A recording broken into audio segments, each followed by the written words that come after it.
ओ मला आता मोनिकाने सांगितलं सारंगला अटक केली का पोलिसांनी? का केली अटक? तुझं काही बोलणं झालं का त्याच्याशी? आपले वकील साहेब काय म्हणाले? तू सांग ना मला हे सगळं कसं झालंय. सारंग गेला होता गुरुकुलात सील तोडायला, बरोबर ना? तिथे पोलिसांनी त्याला अटक कशी काय केली? मी कसं सांगू सारंगला अटक का झाली आहे? मला एवढंच माहितीये, तुला गुरुकुलाची जागा पाहिजे म्हणून आज सकाळी हायकोर्टात गेलो, तिथून सील आणला आणि सकाळी तिकडे सील लावून आलोय. बस बाकी मला काय माहिती. कोर्टाची ऑर्डर, सील वगैरे मला सांगू नकोस, ते सगळं मला आधीच ठाऊक आहे. मला फक्त एवढं सांग, पोलिसांना कोणी सांगितलं सारंग तिथे पोहोचलाय? आई, कोर्टाचं काम आहे ना, कोर्टाची माणसं असतात, तिथे पोलिसही असतात. आता सारंगनी आपल्या मूर्खपणा केला त्यामुळे पोलिसांनी त्याला अटक केली. खोटं बोलू नकोस. सील करून पोलीस आधीच निघून गेले होते. सील लावून ते गेले, त्यानंतर सारंग तिथे पोहोचला सील तोडायला. त्यानंतर पोलीस परत कसे आले, त्यांना कसं कळलं सारंग तिथे पोहोचलाय? तू सांगितलंयस? खरं सांगा. मला जर का कळलं ना राजकुमार की या सगळ्याच्या मागे तू आहेस, तर तुला नाही माफ करणार. मी विसरून जाईन ना तू माझा मुलगा आहेस. Is that clear?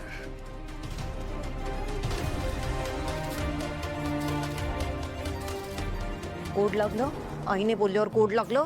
माझ्या समोर तर चुरू तोंड चालू होतं. Everything is crystal clear I, crystal clear. Sawant, जामीन होईल ना रे त्याचा?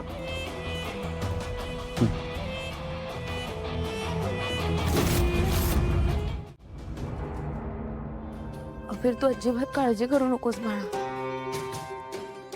तुझे आजोबा ना खूप स्ट्रॉंग आहेत, खूप वरपर्यंत ओळख आहे त्यांची. आपलं गुरुकुल आपल्याला लवकरच परत मिळेल.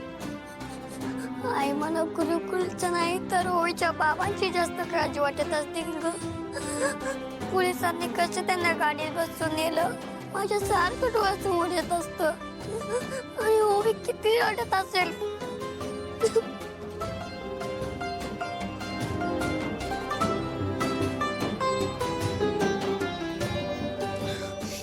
अबीर, ही भाजी किचन मध्ये ठेव जा. आई, हे काय केलं असतेस तू? चांगली भाजी खाली फेकून दिली असतेस.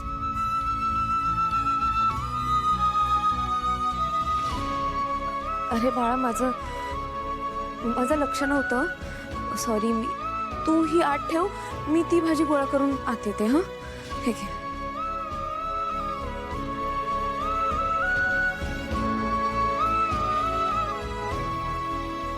सावली, सावली, तुला खूप त्रास होत असतो ना ग? मग का खोटा वाढत असतेस तू? का लपवतेस तुझ्या भावना? हे बघ, निदान माझ्या समोर तरी तुझं मन मोकळं कर म्हणतो मी. व्यंकटेशजी, मला काही नाही झालंय, मी ठीक आहे. ते फक्त भाजी निवडताना थोडं लक्ष नव्हतं. मला तू खूप चांगली माहिती आहेस.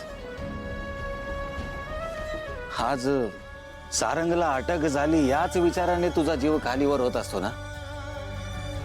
का भांडत असते स्वतःशीच?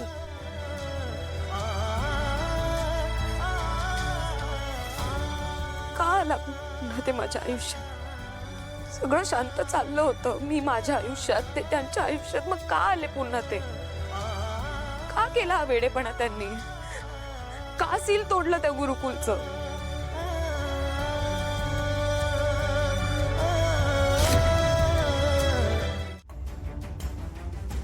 जगन्नाथ, शब्द मी नाही रे मोडला, तुझ्या लेकीनं शब्द मोडलाय. आणि माझ्या लेकाची जी अवस्था आहे ना आता, ती सुद्धा तुझ्या सावलीमुळे. मी तुला आधी सावध केलं होतं आणि आता पुन्हा सांगतो, हा सगळा नियतीचा खेळ आहे. हो, हे बघ, सावली परत आली तेव्हा मी सारंगला सगळं खरं सांगू शकलो असतो, पण मी नाही सांगितलं. का नाही सांगितलं? जो कोणी त्या दोघांच्या मध्ये पडेल ना, तो होरपळून निघणार. आता परत एकदा सांगतो, सावध हो. चालेल, माझा जीव गेला ना तरी बेहत्तर, पण तुझ्या लेकीला मी सारांच्या आयुष्यात आणि माझ्या घरात अजिबात पाऊल ठेवू देणार नाही, लक्षात ठेव. मी कदाचित त्याची वेळ येणार नाही. हं? काय माहिती हीच नियती उद्या काय खेळ खेळेल. कदाचित तुलाच तिच्या हातापाया पडून सन्मानाने तिला घरात घ्यावं लागलं तर. वाट बघ.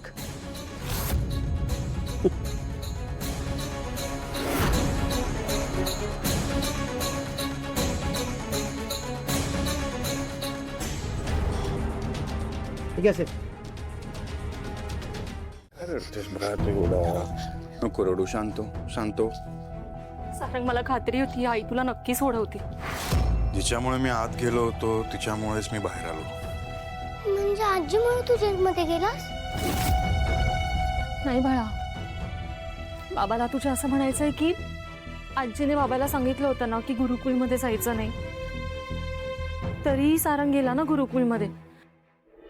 तुझ्या बाबाने आजीचं ऐकलं नाही ना, म्हणून त्याला त्याची शिक्षा मिळाली, बाकी काही नाही. म्हणजे आज आजीची चूक नाहीये, माझी चूक आहे. मीच तुझ्याकडे हट्ट केला होता गुरुकुलात जाण्यासाठी. सॉरी मामा. नाही रे बाळा, असं काही नाहीये. असं विचार नको करू तू. तुला माहितीये ना, तुझ्या आनंदासाठी मी काही करायला तयार असतो. मग तुझी काही चूक नाही. म्हणजे बाळाची हे काय नाही जेवलास तू? चल जेवून घे.